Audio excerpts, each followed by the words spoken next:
Hi, I'm Diana. Thank you for joining me. I wanted to share with you today how I made my wallet. This is a machine embroidery in the hoop project, and I purchased this digital file from a shop on Etsy called Dame Nations Emporium Lieutenant. And I'll share a link to that in the description below. And when I made this in the hoop project, I used my Babylock Aerial. As you can see now, I've got my large extension table on there, but to do this project, of course, you take this off and you put your embroidery unit on here. It's a sewing and embroidery combo, quilting combo too. And this extension table is very big. You have a lot of room between here and here to do quilting. And then it holds up to an 8 by 12 embroidery hoop on the embroidery unit. And the best thing about it, I embroidered this wallet. And then when it come time, I wanted to sew my pockets on and everything. All I had to do, I didn't have to take the embroidery unit off at all. All I had to do was switch it, change out my embroidery pressure foot and put on a sewing foot.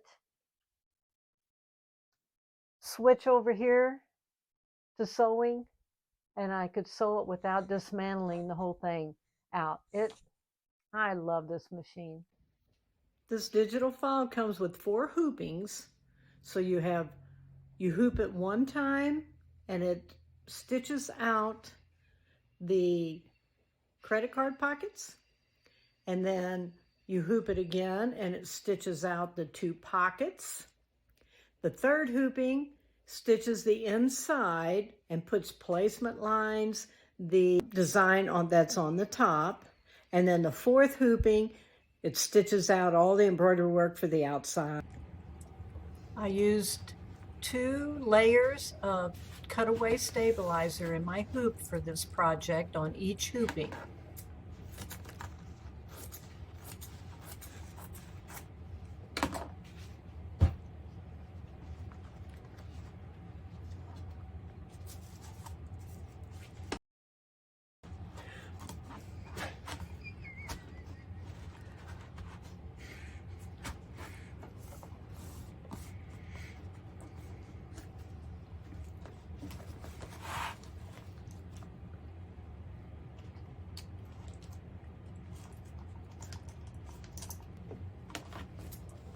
I like to trim around the edges around the hoop and get rid of the excess stabilizer. Spray the stabilizer with basting spray.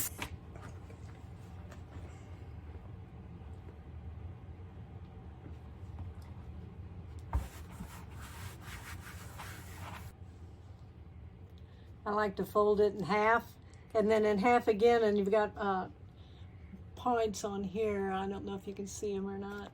And then I line it up, crosshairs like that, and that way you can get it centered.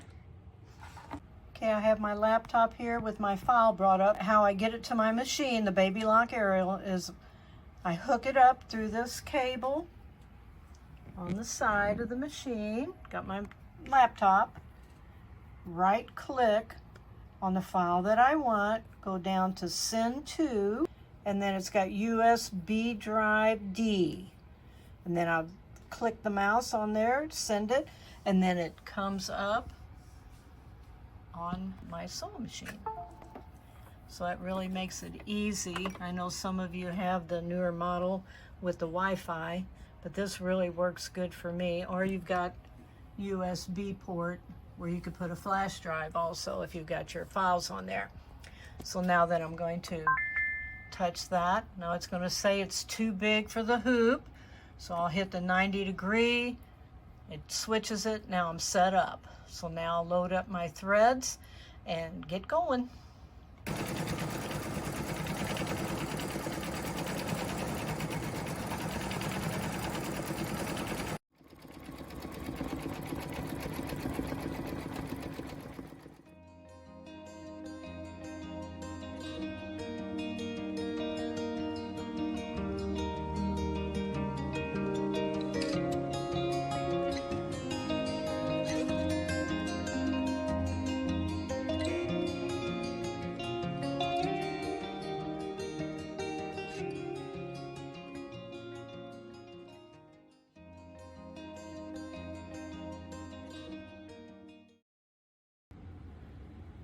Now I have made a lining for my pockets out of the black material that I've used for the pocket itself, and I'm lining these pockets, and I'll show you. Yes, you can see how I've got that pin just a tad lower than the edge.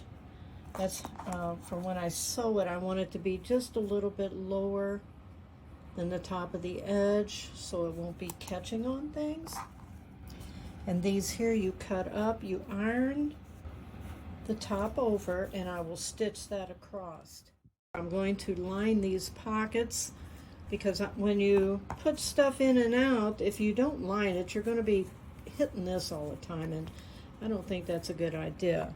Now on the card pockets, which this is, that's not a problem. I've already made my one wallet up, and I lined these pockets. I'm sorry, I'm trying to hold the phone. I don't know if you can see that, but see, that made it just a nicer finish. And here, that is folded under so far that it doesn't catch. So I just wanted to show you that, how I was doing that. The pattern itself, the digital file, is an in the hoop, complete in the hoop. And I've chosen to just do this part manually instead of in the hoop. I just like the finished better. So, okay. Now I've done my embroidery work to this point on the wallet, and I've got it ready to do some sewing. Like I said, I like to sew it myself instead of in the hoop.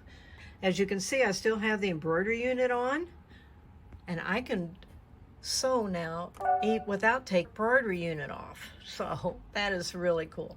So I'm gonna press sew. It's gonna tell me to look out.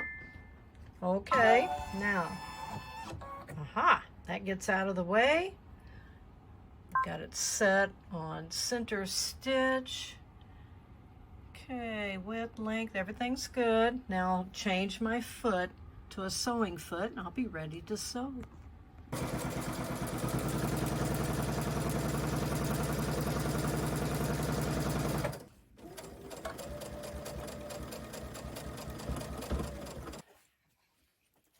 I sewed the first one down on the markings.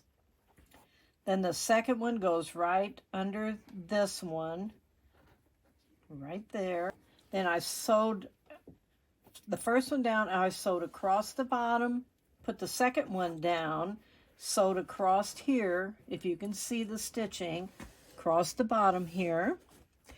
Now, then I came and it has a marking on the center, and I sewed from here down, and now I'm putting this top pocket on, and you line it up just under here, just like you did these two, right here, like that. On both sides, I went here, I'm sewing right across the blue, and now I'm going to come up.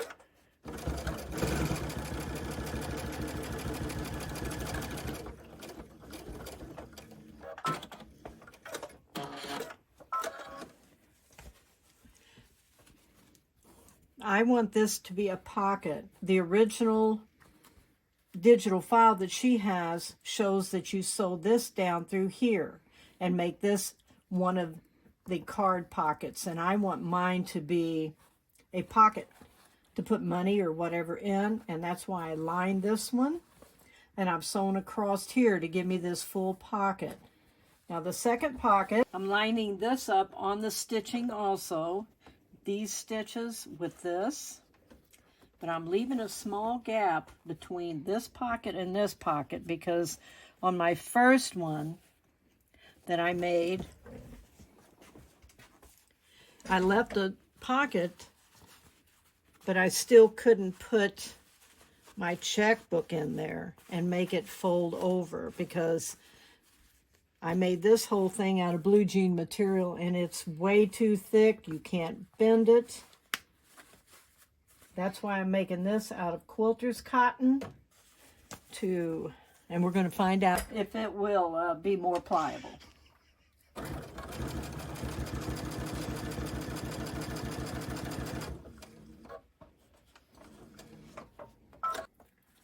Okay, I just realized that on the embroidery work, on the original file, it embroideries across here, down here, but then it also embroideries across here for the pocket, and I didn't want that there. And on this one, I stopped it way too soon. So what I'm going to do is just go in and satin stitch across here in the magenta. And I'll show you what it looks like when I'm done. Okay, as you can see, I satin stitched across there, and that looks really nice. I'm pretty happy with the whole thing so far. So now we'll just move on to the next step. Before you sew your front and your back together, you want to add your hardware and make sure. I made the mistake of putting this too far down here and this one too far down here, and then when you went to shut it, you couldn't hardly shut it or put anything in it. So make sure you measure that good before you do that. So then once you attach your hardware, and I would keep it up here farther on the inside, close to this,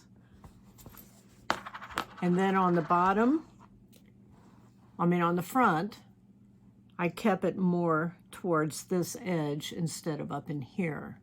And also, don't go by the pattern because it's not centered. This is an offset pattern, so that's another thing to watch out for, is the placement of your hardware. So then once you have your hardware down, all installed, then you take your inside and your outside and you lay them together, right sides together. You can see this purple stitching. So what I did was stitched it starting from the end, and I stitched as close as I could get to the purple all the way around and stopped right here on the other end. So you're going to sew from here all the way around to here, turn it inside out to where it looks just like this. You're going to top stitch from this purple point all the way around, and I put my zipper foot on so that I could get around this hardware. Then you're going to stitch from here across, and then you're going to come down in between these two pockets, right dead center, and you're going to stitch from here to here, back stitch. Then you're going to fold. This is open from turning it inside out. So you're going to fold both ends inward and then stitch across from here to here. This is so thick you won't be able to get it stitched. Now, the original pattern does all that in the hoop, except for right here. And I started doing that, and I found that it would get caught up on the pockets, and I wanted to be in control of all this anyway. The inside, sewing your credit card pockets down, and I modified it and made my own pocket here and here. So I'm really satisfied with the way the wallet turned out. I think it's really pretty. It's beautiful stitch out on her part as digital. And I highly suggest, if you like it, visit her shop on Etsy and get the digital file and give it a whirl. I'm really pleased with it. I think it turned out really pretty. It's functional, and I do get a lot of compliments on it. So thank you for joining me, and I hope you have a good rest of your day, and come back and see me again. I'll be making something different next time.